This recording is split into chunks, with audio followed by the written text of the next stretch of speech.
But focus, discipline, and consistency over some period of time, I would argue that still it's one of the most rare things. And if people can really stick with that, I mean, talk to any YouTuber and they'll tell you how they got their channel up is exactly by focus, consistency, and discipline over a prolonged period of time. Focus is not because we have a bunch of ideas and we don't think they're not worth doing. There might be phenomenal ideas, but we're deciding to sacrifice those ideas because we focus on this other thing.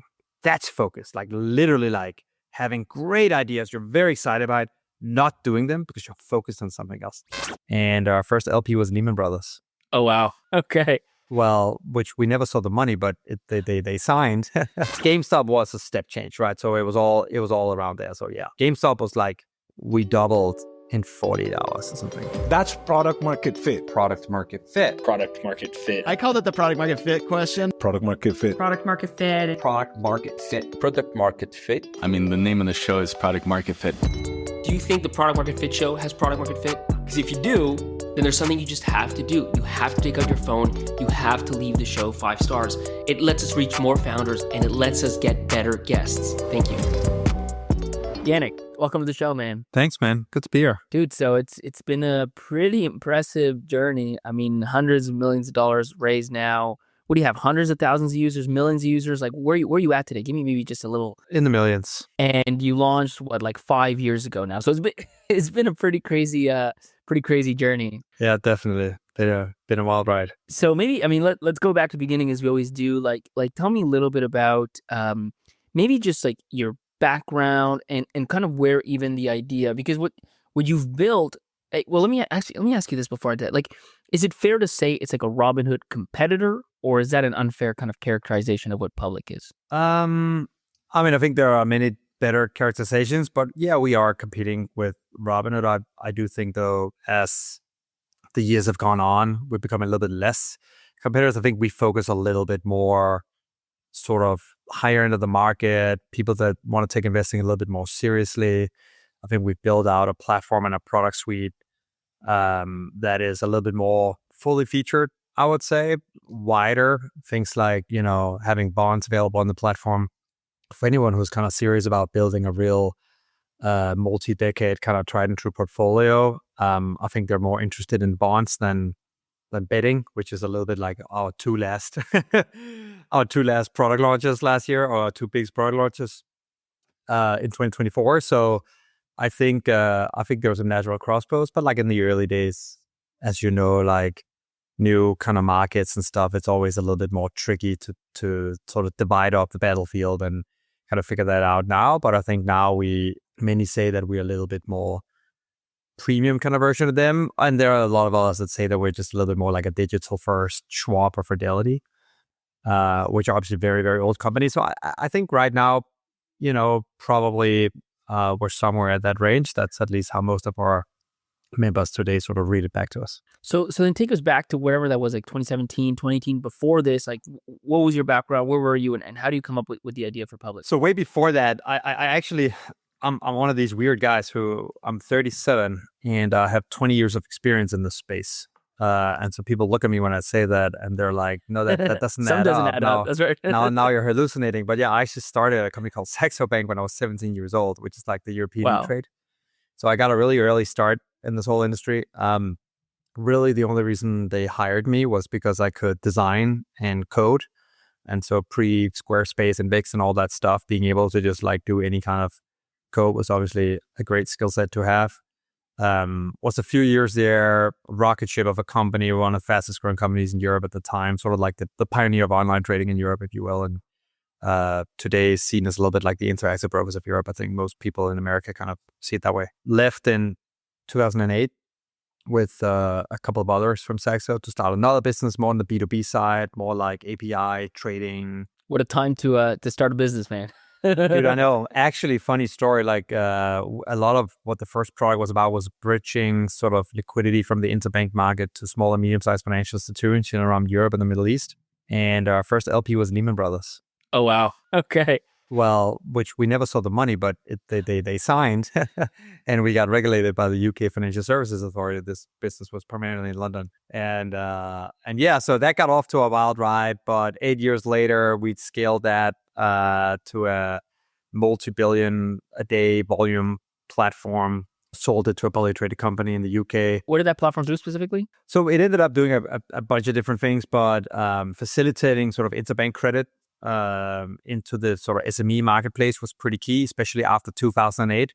So this is one of these stories where we actually had a totally different idea, but then 08 happened and the credit markets just dried up, and we just saw this opportunity to basically take a credit line essentially and sort of multiplex it out as a way to. So if you're a small regional broker in France or Eastern Europe somewhere, instead of putting up $20-30 million of collateral with a big bank, you'd give us maybe one or two, and we would sort of aggregate that across multiple smaller brokerages so that they could continue to conduct business with the banks and, offset their flow and stuff. That was the first business. And then, as it happens in many businesses, you got to find product market fit a couple times over if you want to be successful. So we had another business that I more directly ran, which was like an API trading business called Tradable, which was like early in the whole sort of like app store based kind of trading platform approach and API trading. Today you see a bunch of players in that space, which is kind of funny. So I think we were probably a little bit ahead of our time. What year was this? This was 2012 now. So yeah, so a long time ago at this point. And there was another business which was more like risk management, kind of SaaS tools and stuff like that. So all sold that in 2016, was in London, Brexit hit. I was like, screw this. I'm going to go stateside. That's sort of like the major leagues for finance anyway, especially after Brexit, it will be. So I went to America in 2016, 2017, and I think really got back to my design roots. So I've always, like I said, been a designer since those early days. But during that other company, I was a little bit more of a CEO sales type guy with 250 travel days a year on a plane doing B2B sales. And then I really kind of lost touch with a lot of my product sense and my design sense. So I actually took a year where I just wanted to sharpen my skills. Obviously, I've made a little bit of money, so it took a little bit of the pressure off too. And so I could just reach out to companies that I liked and ask, hey, do you want some advice on design?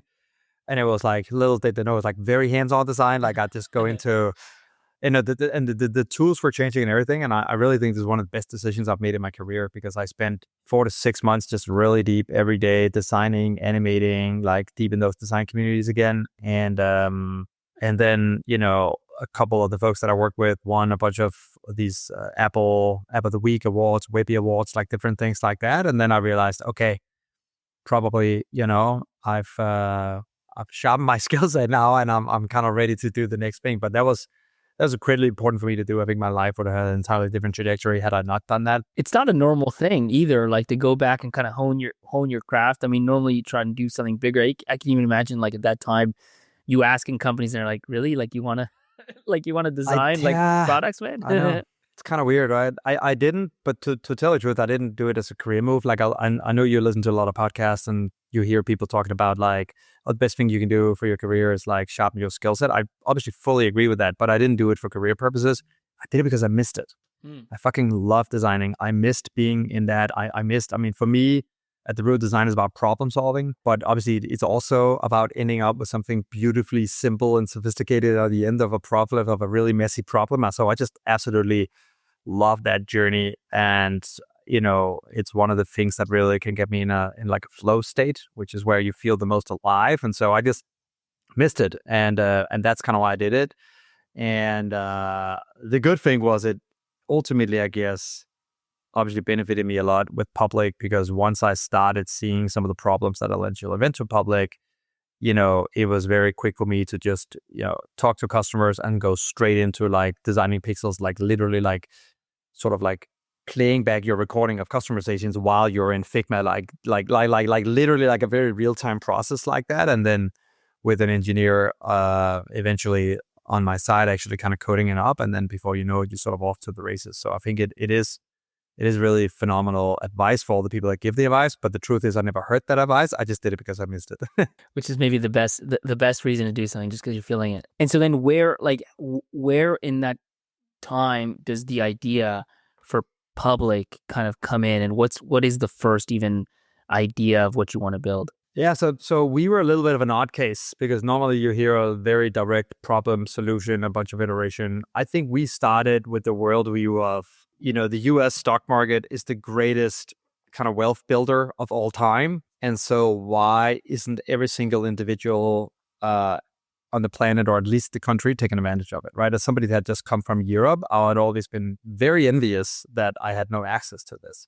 But then then I moved to New York and I realized that like 8 out of 10 people my age really don't take advantage of it. And they actually saw the stock market as being this like gambly, testosterone pumped kind of trade up thing. And it can be that, but it also can be just, like I said, the greatest, most simplest way to build your wealth of all time, compounding at 10% a year on average for the last 100 years. And so in a lot of those customer interviews, when I started going outside of my immediate circles, which I think is always important to do because amongst friends and people who know you and stuff, you never really know if you actually have a 100% clear answer. So once you go kind of through the circles and you just see a lot of consistency in the response, I think that's always a great signal as far as whether you really have a problem that is meaningful and people care deeply about, and that's important. What were you hearing? What was the consistent thing you were hearing in those customer interviews? Well, like I said, look, I was talking to Stanford-educated product managers working at big tech firms who were literally saying like, yeah, for me, it's always seemed too scary and too risky, and I don't really know, and like I probably need to save out like some people would be like, yeah, like I'm saving up still, like want to clear like 100K in cash before I get this. Like this, they were just holding cash. Wow. During ZERP. Wow. During zero interest rate period, waiting to hit some magic number in their mind, 50, 100K before they start investing. Which made absolutely no sense. Whenever I'd mention ETFs, some people would be like, oh yeah, like that's what caused the financial crisis, right? Like these 3-letter acronyms that the finance world are using are just like fucking terrible. They're all bad. I don't know why we CDOs, keep coming back to them. But it's all bad. Seriously, right? And I honestly think a big reason, I saw an interview with Michael Douglas once who said that Wall Street was one of the best movies that he's ever done, that he regrets the most or something like that, or maybe doesn't outright regret, but it was just like all the like the scam that the insider trading stuff that got idolized basically through that movie. I think Leo with the Wolf of Wall Street, like I think you see a lot of this. All these movies are just fantastic. Yeah, they're great. Which is they're great. fun, but it's also kind of shitty for the investor for sort of like societal adoption of this stuff, because it portrays the stock market as just being this like scandalous thing. And like I said, it can be that, but it can also be something entirely different. And so it dawned upon me that people saw it more as the former than the latter. So that was kind of step one, right? And you're just one more question around this. Like, you're doing these customer reviews because you already think to yourself, I want to start a company inside of fintech. I just don't know what, or like what even leads you into these. Because typically you kind of say, I want to do this thing, and then you customer interview it to see if it's right. But you're almost doing like discovery. What was kind of your frame of mind at that point? You know what I mean? I mean, I guess fintech was in the cards for me, given that I had kind of worked in that space. I mean, I think my old company, London Trade, was one of the early firms to like around the coining of the term fintech. So I was basically in that space before the term was even coined. And at this point, it was kind of starting to hit a great trajectory. And so, yeah, I guess that was in the cards for me. But really, I was doing it out of just the curiosity of why, as somebody who was very financially literate and had seen, been on a trading floor for many years and seen stuff, but was still only 28 years old. I was like, why are people, or like 29, 30, like late 20s, like why are people like not taking advantage of this? And so, but it's really diving into that. And what I found later, which is interesting, is like, if that was maybe less the problem, it was more kind of the symptom. All these things people were telling me with the 100K they need to save up and sort of not knowing what to invest in, how to design a strategy and this, that, and the other. The problem actually, and this is where I think we differ a little bit off of the regular path, is we ended up having like a multi-problem scenario with like multiple solutions actually in order to really find product market fit. So two things came mostly out of that. One was this idea of community and social sort of investing, whereas like a lot of people would have a hard time trusting a financial advisor, especially after 2008, still being only sort of 8, 9 years old at the time. People remember growing up with that. But they trust the friends, not all the friends, but like very specific sort of parts of their circles, maybe family. So out of this idea came sort of social and being more open and transparent with what you own and why, and trying to build a social graph into a stock brokerage. So that was one idea that we then actually initially sort of executed on. But then the second idea was back to this thing of people saying, I need to save $100,000 up or maybe 50. And when you double click on that, you realize that some people knew the kind of companies they wanted to own. And if they didn't, the social actually did really help with that from like a discovery aspect. But then they were like, how do I build my portfolio here, right? And Warren Buffett always said two things: diversify and optimize your taxes. That's it. Anybody can make money in the markets, and that's true, right? If you're a long-term investor, you diversify, and you're but it's diversification is actually easier said than done, because this was pre-fractional shares, which then obviously became the solution here. But where Google was 3,000 a share, Amazon 2,000 a share, or was it the opposite? I don't know. But like a lot of these big companies that people wanted to own, that they saw upside in, was multi-$1,000 incremental purchases. So that means that if you started with $10,000, Amazon could be 30, 60, or 90% of your portfolio. Couldn't be 40, couldn't be 10, couldn't be 80, right? And so it was hard to control the diversification of your portfolio, and it was hard to really diversify. I mean, buying the top 10 stocks in the S&P 500 at the time would cost you $15,000. So that's why people got to this thing of like, yeah, I need to save up money and then make the big leap. And that's where we realized, but wait a minute, so what if you could actually buy just $1 of a share, right? And we'd seen the rise of Bitcoin being very popular in part because you didn't need to buy a whole coin to participate in that thing, right? And then we tried to sort of retrofit the stock market into that kind of structure, which took a lot of regulatory innovation, took a lot of technical kind of innovation. But ultimately, we found that there was obviously a way to own a fraction of a share, because obviously, if you were owning two different public companies and they merge, you could end up with a fraction of a share. But the way that you report that to the regulators, the way that's handled in trading systems was always like the exception, not the rule. So typically the experience is if a corporate action merger happens and you end up with like a fraction of a share, you typically like had to call your broker to like sell a little bit to like round it up or down or whatever, right? It's like one of these corner case experiences that nobody ever built any experience around, because they saw it as like almost like an error, like something that happened to you. We flipped the model on its head. It's like, what if build enough automation around that became the default? Then you could have a UI where it's the dramatically simpler UI, because you just hit a stock, enter a dollar amount, you're done. You don't have to do the math of like this many shares and this and that and the other. And again, that sort of is where the design thinking was very helpful, because when you're able to then very quickly go from hearing that problem, building that screen, putting a prototype in front of people, and A/B testing, okay, what's better, the classic sort of like number of shares and doing all the math and blah, blah, blah, or just putting a dollar amount? If you had to build a portfolio in a route, how would you do it? And we saw that people much more quickly were able to build a portfolio because they could start with $100, $1,000, still get exposure to dozens and dozens of companies, 20, 30, 40 companies, build a really well-diversified portfolio, and then keep dollar cost averaging into it, which is another one of these I think, holy grail sort of sound investing principles that have been proven over time as being what most people should probably do, right? And that actually meant in turn that people were speculating less, because I think on platforms like Robinhood and others, you were kind of seeing some people getting into a lot of like single, like high concentration risk portfolios, maybe some penny stock trading, options, stuff like that. And that's a little bit where I think we were able to break out and build the market in a different direction. And Jannick, when you started looking at this kind of fractional idea, what was the landscape like? Because I know, like, for example, so my firm, this is before I joined, but we did a company in 2013 called like Stockpile, which was all around this idea of fractional shares. They actually, didn't end up working out.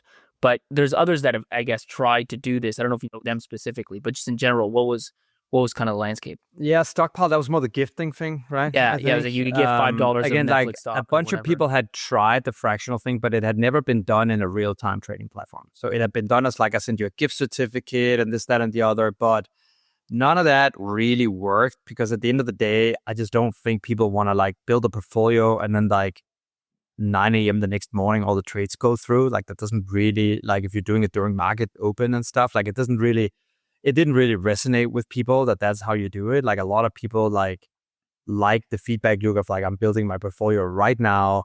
I've carved out time to do this now. I'm going to get it done, right?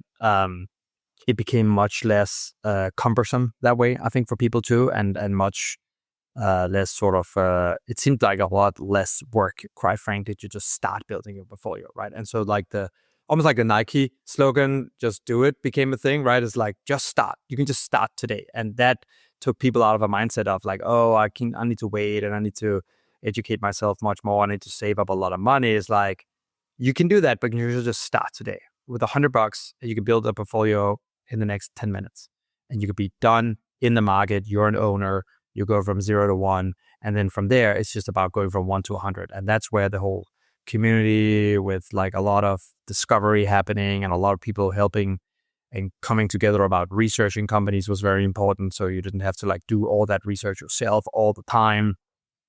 I think very recently we've seen that much more move to AI, which I think is super interesting. Going back to this, again, idea of like having to find product market fit sort of multiple times in the journey of a company, typically around the same evergreen problems, but there can be a different solution to that problem that emerge over time with different technologies and such.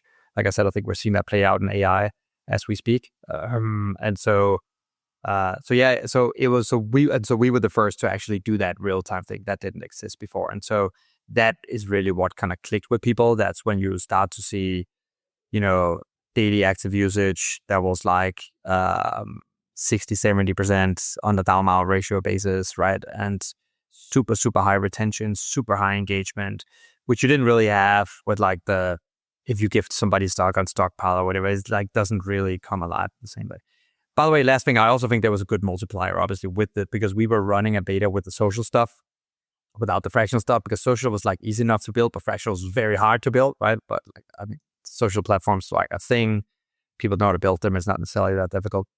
Fractional was like a brand new thing that we had to like figure out how to do in the way that we wanted to do it. And so social stuff was like not really working, to be honest, because people were like, yeah, the discovery is nice, but like somebody just bought shares in this company, put 2% of their portfolio in this company. Like, I can't do that because the math doesn't add up to me. That's where fractional completely opened up, and like everybody could actually like sort of copy each other if they wanted. Everybody could like be inspired by other people and take action on that in a much more direct fashion. And then, one more question, then we're actually I want to get into that storyline of how you launched that beta and then added fractional and how that all played out. But just in terms of like human psychology, I mean, you mentioned diversification. And, I would argue, you could argue that like, oh, if you want diversification, just buy an ETF, like buy the S&P 500, buy the QQQ, like, even if you want something like there's so many ETFs these days, pick what you want and then buy that ETF and diversify that way. Like, what is it about human psychology that makes something like fractional so much more interesting to so many people than just diversifying through ETFs? I think there are multiple layers to that question. But like the first thing, I think, yes, you can just buy an ETF and leave it there and never look at it again. You'll also not learn anything. And I think learning by doing is really what defines our generation. Maybe what defines the next generation would be learning by prompting, but learning by doing has been the thing for our generation, and why we have been able to have much more career growth much earlier than sort of our parents, baby boomer kind of generations, etc.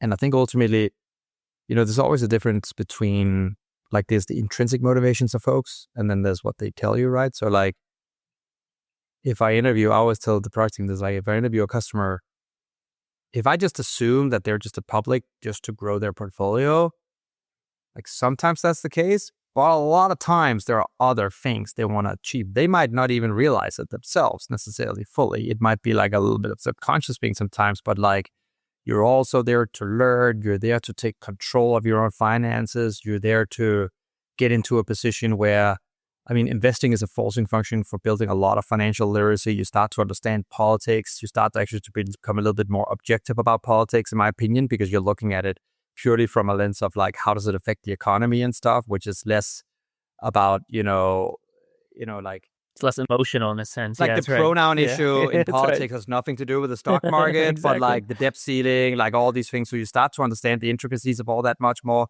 Honestly, we had so many people who like understand the mortgage, the credit card bills better just because they started investing. So I think you level yourself up.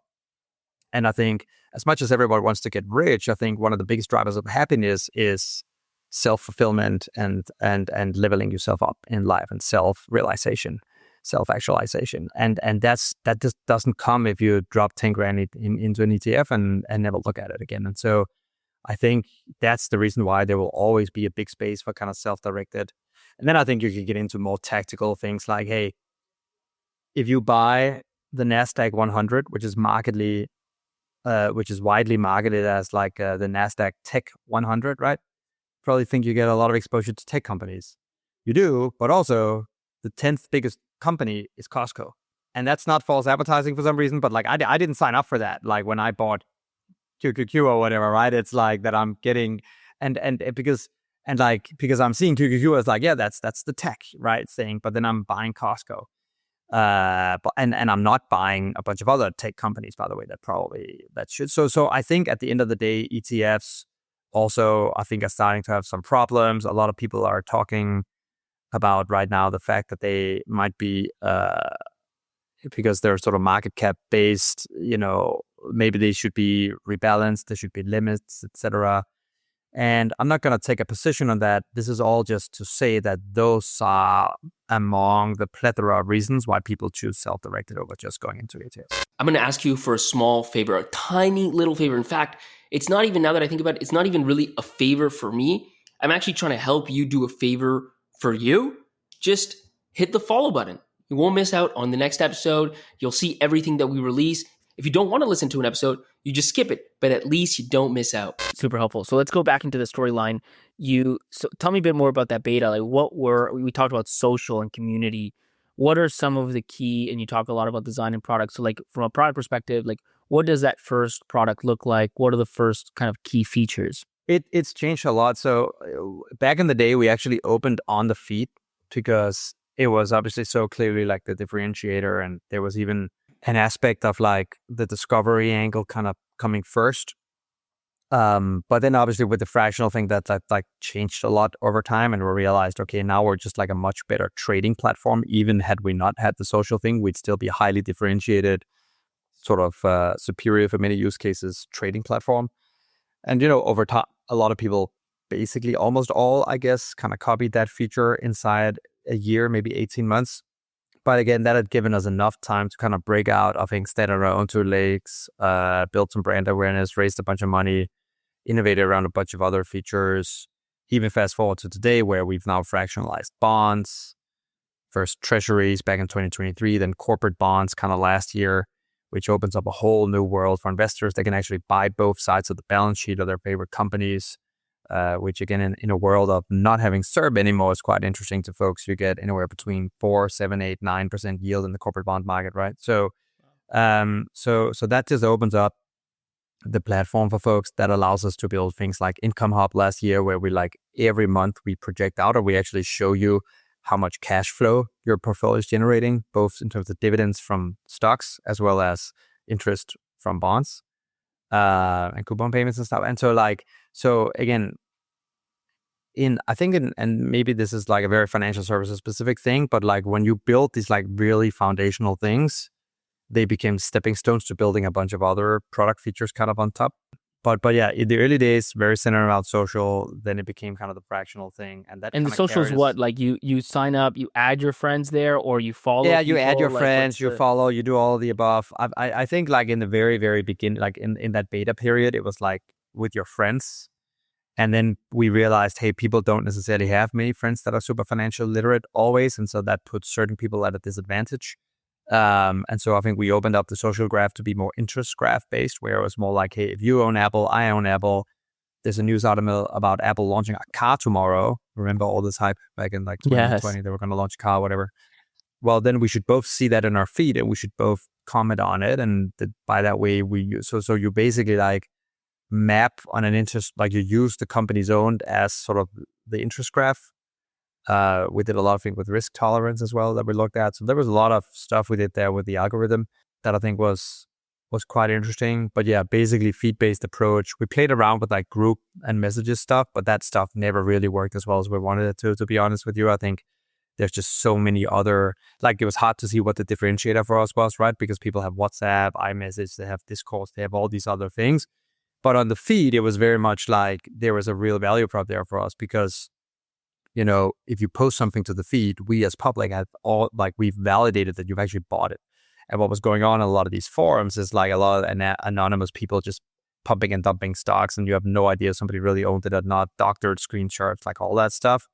And so I think that was really where the integrated brokerage and social graph experience made sense. Also, if I looked at your profile, if you were public with your portfolio, I could see what you actually owned. And again, I wouldn't have to second guess whether you actually owned that or not. And then when you launch Fractional, what stage is it? Like, how many users do you have? Like, how well are things already going once you add the Fractional was piece? the sort of thing that we launched out of our beta with, I would say. So that was, that was the real launch back in September of 2019.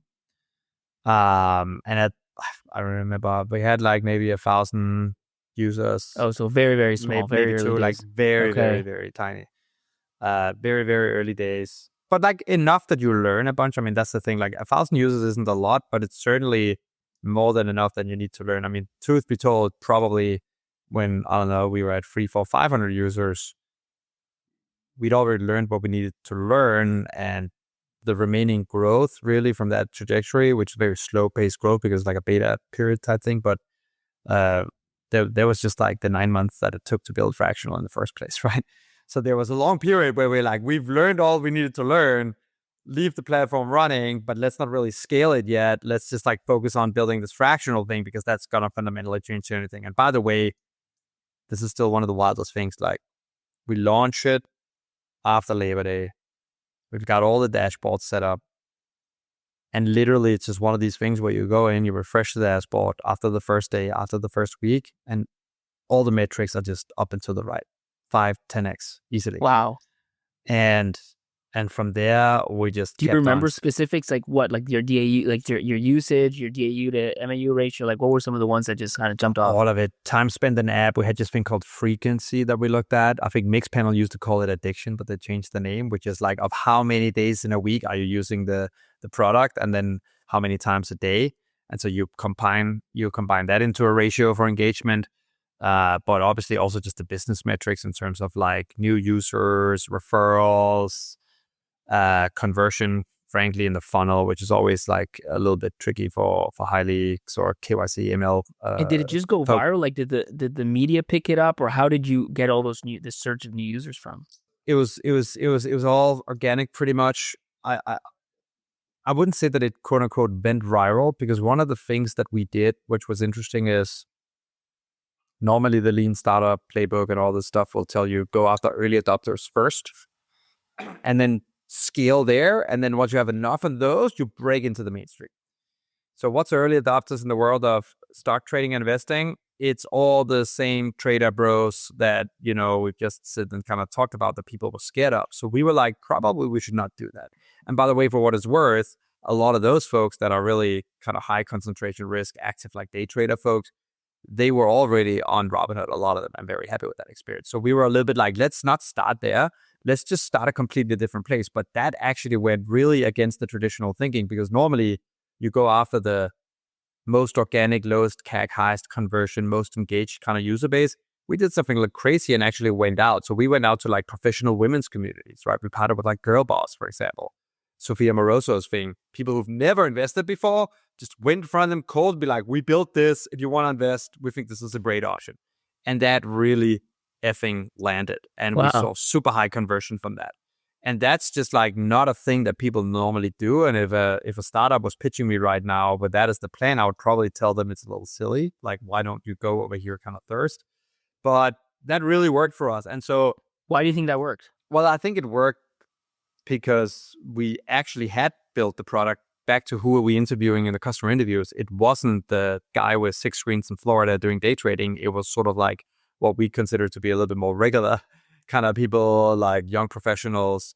And so obviously, like, those insights from the customer interviews feed all the way through the product solution in the end, specifically with regards to Fractional and sort of this. And by the way, and the community aspect, it gave people a lot of comfort, a lot of confidence that I'm not doing it alone, right? If you think about anything in life which is scary, would you then rather do it alone or with other folks? right? You want to watch a horror movie alone or with your friends. Probably with your friends if you don't love horror movies, right? And so anything that's scary in life becomes less scary by doing it with others. And so in hindsight, it wasn't that big of a risk or like surprise, I suppose, because it just full circle of like the original insight from the product interviews rolling all the way through the product innovation that we launched with in the end. But at the time, I remember still thinking, we'll see how this goes. This is going to be a little bit like, no, we're not going to tell like the board about like this. We're just going to do it. And then thankfully it just worked kind of wonders. And so, yes, there was a lot of virality, but not in like the FinTwit, stock twits kind of circles, the way that certain But you others saw a did. lot of kind of like like the word of mouth. Like when you got somebody from Girl Boss, they told 5 people. 100%, 100%. And that was much more like that. That's the right, I think, framing. Because for me, when I think about virality, I think about Twitter, YouTube, I think about these kinds of things like Hacker News stuff. Like we didn't do that.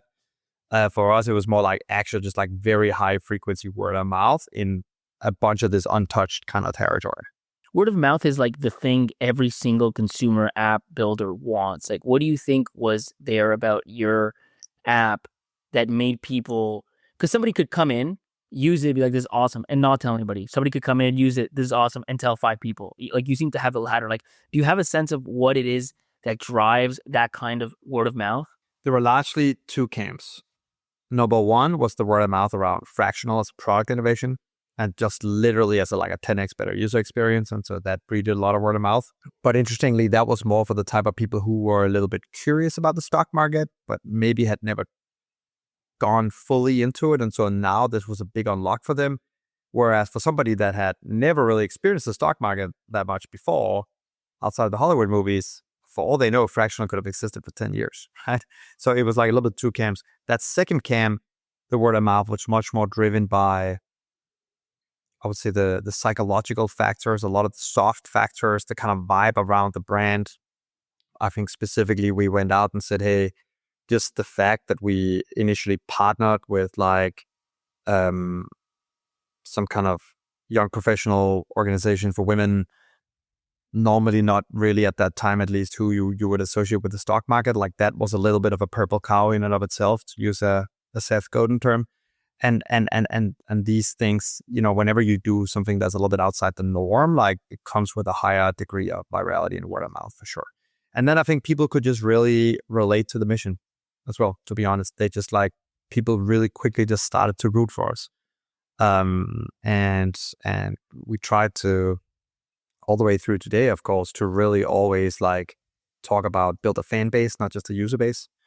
Really have people, because if that's where you set the bar in your customer service and frankly in everything, then you will also see that virality comes. I mean, it's never easy, but at least it comes easier relative to if all your users are just numbers in a dashboard and you just think about building the user base versus actually building a fan base. And what about like the asset side? Obviously, a lot of these plays are all about kind of assets under management. And one of the challenges, at least from the outside looking in, is all of these new, let's say, relatively new players like a Public. You got to start with people like, what are they putting in? Is it $1,000, $10,000? It's not $1 million, like the Schwabs or whatever.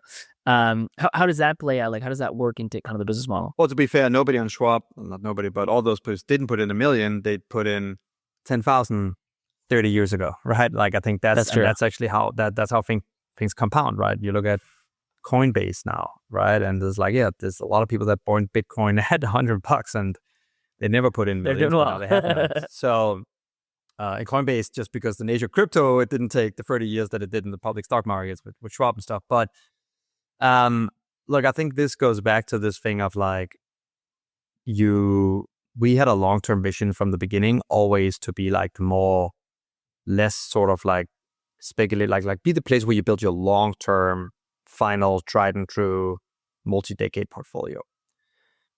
And like I said, Fractional was a great way to do that because that's a great way that you unlock people to start in the first place. But then, because of what happened with COVID and 2021, SERP, GameStop, all that stuff, it took us like 2 years, honestly, after that initial launch with that feature set, where we were just holding on for dear life. The user base was growing 50 to 100% every month. Wow. And that compounds a lot when you do that for 2 years in a row. And so you're just really trying to like scale the platform, and everybody kept going down at the time. And we took a lot of pride in not going down.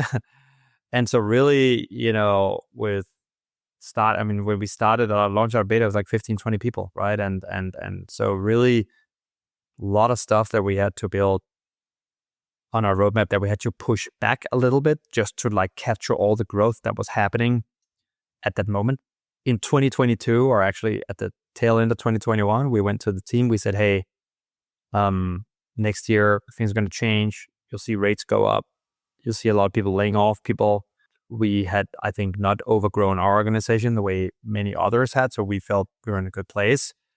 And I said, and next year is the time for us to go back to delivering on the original vision and the original roadmap of really being that place where serious investors can build a serious long-term multi-decade portfolio. So that meant looking into treasuries, that meant looking into bonds, that meant building more research capability, that meant building multiple account types, like doing all that kind of work.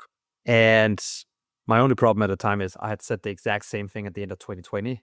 I was like, hey, this year was an outlier. And then like 30 days later, GameStop happens on the 26th of January or whatever, and all bets are off. And like we're becoming one of the most downloaded apps in the country. And I'm like, okay.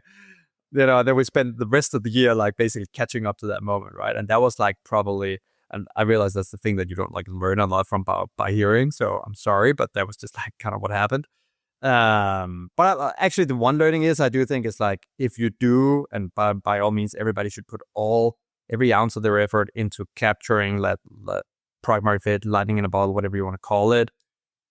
But if you are awake at night and you can't sleep and you've done everything that you possibly could to get there, it is worth thinking about what might happen when you get there, because there's also a lot of examples of folks that got that and are not around today, right? Clubhouse was a big deal in COVID and was like Prime was like the next big social media, and like now they're not really, I think they shut it down. So I think it is actually worth thinking about not just like how do I do that, but how do I build an enduring business and an important company. And I think what you find is if you start there, the other thing kind of happens a little bit more naturally versus if you're just overly obsessed with finding product market fit without any underlying business model, because that can be short-sighted as well. And so for us, it was like a moment at that end of 2021 where we went back in 2022 and just built a lot. And then we started launching a lot of that stuff at the end of 2022, and you start to see the benefits of 23 and 24. And so to your question, I think we published some of these numbers on our blog post recently with our latest fundraising, but the number, the first deposit, which is always a great indicator for like what this account is going to be worth, what they're going to keep depositing on an ongoing basis even, has gone up, I don't even know, several orders of magnitude, right? Like 30, 40x. Wow. During that time frame. And so it is, but at the time we were just like, the objective is get people to sign up for public, put in a few $100 if they've never invested before, start there, and they were successful, and then we find more people. So you were getting a few $100, then then now it's a few tenths is up, maybe 10K or something like that you're getting. Yeah. And so and now it's actually also much more like we are much more the primary portfolio for people, the primary investing platform. I also think at the time, Jesus, everyone and their mother was setting up a trading platform in 2021. Like Portnoy, PayPal was going to launch stock trading. So like people had this habit of like, I'm just going to spread out a couple $100 and try these different platforms. So obviously we are one of the few ones left standing, because I kid you not, 98% of them have closed down, and maybe there was only about 100. So like that's pretty easy math. And so we get the benefit of that, but also a lot of it had to do with like a lot of that work that we put into finding product market fit. Again, now for someone who has to build the final last portfolio they ever built on. Because is Fractional even like the core thing for you now, or not anymore, no longer, right? No, not at all. No. I mean, in the bond space, it is, funnily enough, because we're the only ones that still have that. And so obviously that's been a great differentiator for the last couple of years, especially as yields have gone up. But again, that was a good example of another thing where like reacting to market events, right? And I think obviously in finance is a big deal, but generally speaking, I think this is a skill that's important to own as well, of like, we saw literally rates go up faster than they've ever done. We look around, it is very, very difficult to buy US Treasury, but they're suddenly very, very attractive. you go back and look and you realize, hey, there's not even a mobile app where you can buy bonds, because guess what? The last time was fucking pre-iPhone. So like literally, sorry if I'm swearing too much. No, it's all good, man. It's just true. The bond thing, like, like I think in Canada, you still have to call. It's crazy, man. But this specific thing was wild. Like it was literally wild. And so we just built this experience where you can buy a treasury bill in 30 seconds on your phone, fractionally. Punch in $1,000, 5,000, 100, whatever you want to do. And that captured the similar kind of lightning in a bottle kind of moment that Fractional shares did the first time. We then rolled that out with corporate bonds later in 2024. Now we have things like the bond account, which is just like a deposit withdrawal experience for investing in a basket of corporate bonds, targeting a 7% yield. You build the foundational pieces, then you sort of layer the front end UX on top, and there's multiple manifestations and like how you can productize that. But those core innovations are really, really key because they ultimately are drivers of a lot of the growth at different point of times in our company's life, at least as we've gone through these different cycles. And then can you give me a sense of like scale of that growth? Like, I don't know what your North Star metric is. I don't know if it's revenue or AUM or active users or whatever, but I'm curious, especially in that beginning, like you had a few thousand, how fast to 1 million or whatever it is that North Star metric that you guys kind of look at. Yeah, I mean, like the North Star metric changed a little bit. In the beginning, it was users, right? How many accounts were signing up? And obviously there was a bunch of secondary metrics that were very important about engagement and retention and stuff. But to tell you the truth, those have always been stellar. So we realized, okay, we can just grow if you just grow the number of accounts, we're going to do good. Then I think it transitioned a little bit to being more asset-based. So that first deposit metric became really important for us, of course. So we focused on that for like a 12, 18-month period and really ramped that. There was like a one specific 18-month period where I think it went up 25 or 30x or something. What do you do? So Like that's, like how do you ramp that? Like what's something you can do to increase the first deposit?